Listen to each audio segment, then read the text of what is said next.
Budget एहदाफ पर मुकम्मल इत्तफाक राय ना होने के पेश नजर हुकूमत ने IMF के सामने मुख्तलिफ ऑप्शंस रख दी हैं कि जिनमें तनख्वाहदार तबके, रियल एस्टेट समेत दीगर शोबों में टैक्स रियायतें मांगी गई हैं। लेकिन अभी तक IMF ने इस हवाले से इन रियायतों के ऊपर कोई भी जवाब या हतमी रिस्पॉन्स नहीं दिया। अलबत्ता IMF मुज़ाकरात से कबल तनख्वाहदार तबके के लिए टैक्स की स्लैब्स में कमी पर एतराज़ जरूर उठाया गया है। इसी तरह IMF ये भी चाहता है कि फर्टिलाइजर्स पर ड्यूटी को 5 से बढ़ाकर 10% कर दिया जाए और पेस्टिसाइड्स पर भी टैक्स की शरह 5% की जाए। अब आलमी मालियाती इदारे ने सूबों के अखराजात को कम करने और सूबों की आमदन बढ़ाने पर जोर देते हुए ज़राई इनकम टैक्स वसूली के लिए तमाम इकदाम लेने का मुतालबा कर दिया है। ज़राई इनकम टैक्स बढ़ाने और सूबों के एक्सपेंसेस और अखराजात कम करने के इन मुतालबात के दरमियान नाजरीन मुल्क की मईशत के बुनियादी इशारे कभी कभार मिली जुली तस्वीर भी पेश कर रहे हैं। पाकिस्तान की मईशत $400 अरब से तजावुज कर चुकी है, मगर साथ ही FBR टैक्स एहदाफ हासिल करने में मुसलसल नाकाम हो रहा है। इस वक्त FBR को 833 अरब रुपए के शॉर्टफॉल का सामना है। FBR को पहले 10 माह के दौरान 12,334 अरब रुपए के टैक्स हदफ को हासिल करना है कि जो यकीनन अभी बहुत मुश्किल दिखाई दे रहा है। हालांकि मुतवस्सित आमदन वाला तबका एसोसिएशन ऑफ पर्सन से 200% और बिजनेस सेक्टर से 3 गुना ज्यादा टैक्स दे रहा है। हालांकि IMF पाकिस्तान की तरफ से गुज़िश्ता 2 साल में टैक्स रेवेन्यू 2 गुना बढ़ाने का एतराफ़ भी कर चुका है। नाज़रीन, गुज़िश्ता 2 सालों में सेल्स टैक्स की शरह 12 से बढ़ाकर 18% की जा चुकी है कि जिसकी वजह से रेवेन्यू 9.6 खरब से बढ़कर 18 खरब हो गया है। लेकिन रेवेन्यू बढ़ा तो है, हुकूमती अखराजात में बड़ी वाज़ेह नुमाया कमी नहीं दिखाई दे रही और यही वजह है कि हुकूमत और IMF के दरमियान बजट पर इत्तफाक राय नहीं हो सका एज ऑफ नाउ। और एक ऐसी हुकूमत आइंदा माली साल का बजट तरतीब दे रही है। कर्ज की बुनियाद पर तरतीब दिए जाने वाले इस बजट से कबल ही हुकूमत ने कमर्शियल बैंकों से कर्ज हासिल करना शुरू कर दिया है। रवा माली साल की पहली शुमाही के दौरान 1,500 अरब रुपए कर्ज वापस करने के बाद हुकूमत ने माली साल की दूसरी शुमाही के दौरान कर्ज में नुमाया इजाफा कर दिया है, जो मई के अवाइल तक 2,700 अरब रुपए तक पहुंच चुका है। तजारती खसारा $24 अरब है, मगर इसमें अभी मजीद इजाफा होना बाकी है। IMF की तरफ से आइंदा माली साल के बजट से मुतालिक मुज़ाकराती अमल जारी रखने के ऐलान के बाद आइंदा माली साल के बजट अब जो है वो 2 जून की बजाय ईद के बाद यानी कि 10 जून को पेश किया जाएगा। बजट अनाउंसमेंट डिले के बाद आज स्टॉक मार्केट में 881 पॉइंट्स की कमी देखी गई है।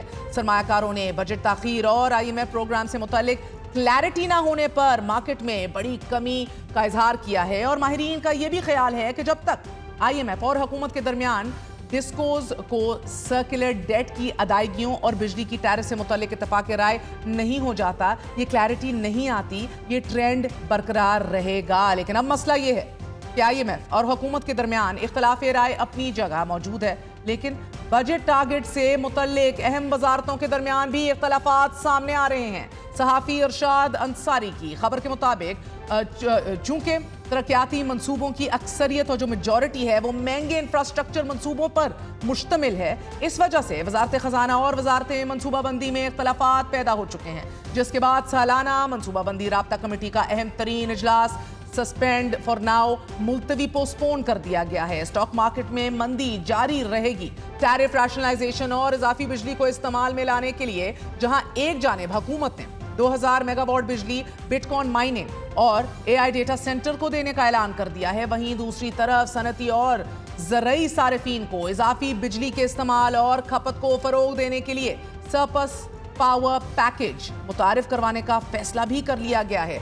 इस सरप्लस पावर पैकेज के तहत अगले 3 सालों में इजाफी बिजली इस्तेमाल करने वाले को बिजली का फी यूनिट 9 सेंट में दिया जाएगा और इस वक्त पाकिस्तान की कुल इंस्टॉल्ड कैपेसिटी तकरीबन 45,000 मेगावाट है।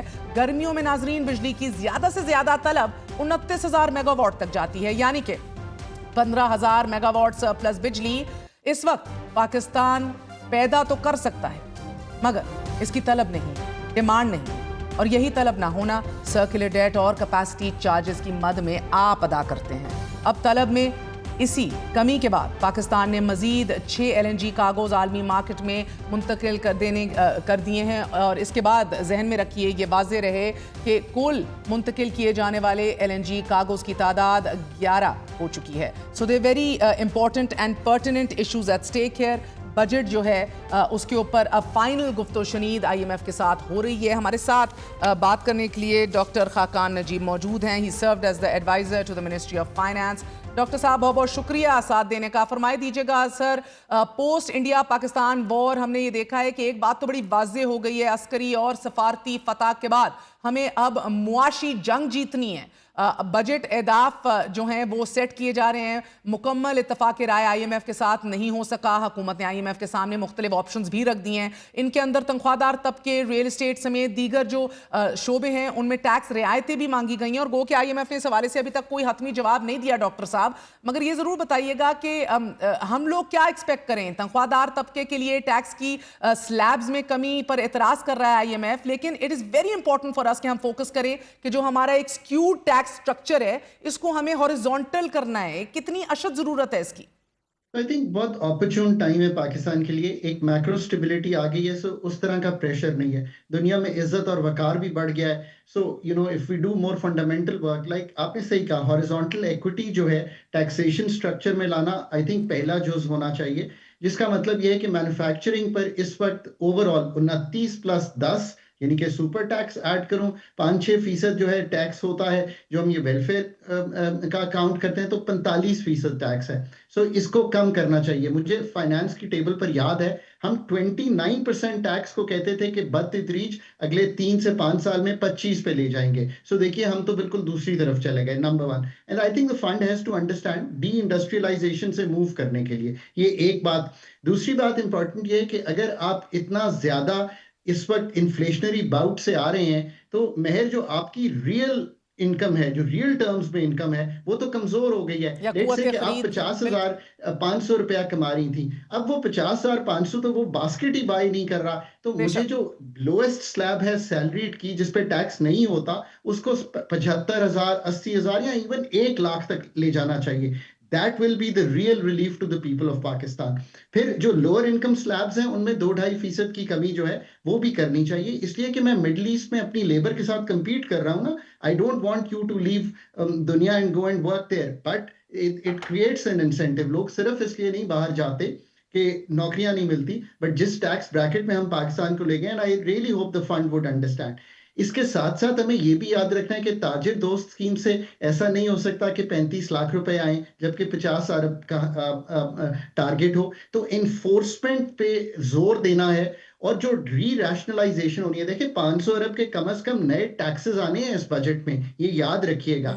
I am very clear on that because 12,300 अरब इस साल का हदफ है, अगले साल 14,100 अरब पे पहुंचना है। ये जो 18-1900 का गैप है कुछ तो ऑटोनमस ग्रोथ से आएगा, बाकी टैक्सेस से आएगा। सो वो taxes real estate, retail, wholesale पर ही जाने चाहिए और सूबों से एग्रीकल्चर इनकम टैक्स जिसमें इस दफा 200 अरब का तखमीना लगाया गया है। ओवरऑल तखमीना पाकिस्तान की रिसर्च के मुताबिक 700-800 अरब का है। अब ये है आपका टैक्स स्ट्रक्चर जो आपको ठीक करना है और कर लेना चाहिए। दूसरी चीज, बहुत बड़ा रूम जो आपके पास है ना वो है एक्सपेंडिचर साइड पे। मैं if you give me 1 minute, Pakistan में एक्सपेंडिचर साइड का रिफॉर्म समझता ही कोई नहीं है। पहली बात तो ये है कि जो इस वक्त आपने रखी है कि फिर आप कहते हैं हम 1367 बिलियन की सब्सिडी देंगे जो एक जनरल सब्सिडी रजीम है। वो बेस्ड किस पे है कि आप कितनी बिजली इस्तेमाल करते हैं। यार get out of this thinking.